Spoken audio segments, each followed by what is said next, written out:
I am a simple pistol. I have no agenda but to deliver lead and powder to the target before me. My existence is a tool, a means to an end, a weapon for those who wield me.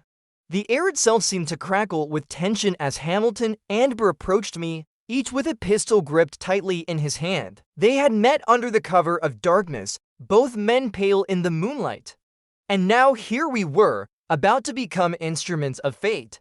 I am not a fan of dueling. It seems a barbaric practice. But when Alexander Hamilton asked Aaron Burr for my services, how could I refuse? Then all was chaos and noise as Hamilton fired first. His shot echoed across the water, finding its mark in Burr's jacket. I have no opinions, no agenda, only the purpose I was made for.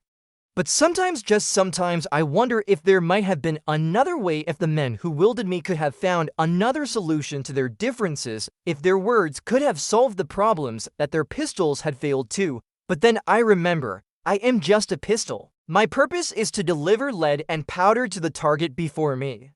I am the means to an end, a weapon for those who wield me.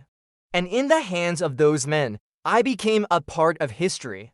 I felt the recoil of his firing as well, the blast of the powder as it tore through my barrel. I saw the surprise in his eyes, the realization dawning on his face as he clutched his chest and stumbled back. I mean, why would I? He looked like a man who had just discovered the weight of his own mortality. I felt the pressure of his finger on my trigger, and in that moment, I knew I was more than a simple pistol. I became an extension of his will, the instrument of his destiny.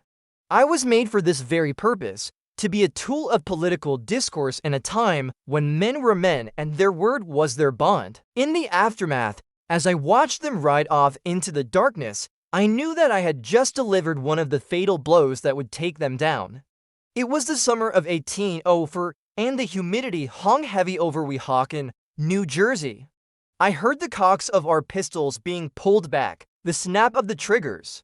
Now it was my turn, as Burr brought me up, his face ashen, his hand steady. The sound of my shot still rings in my ears, the taste of burnt powder, the smell of gun oil and sweat, all a part of the same tragic symphony.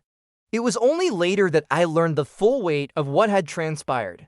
That my shots had ended not just a political career, but a life.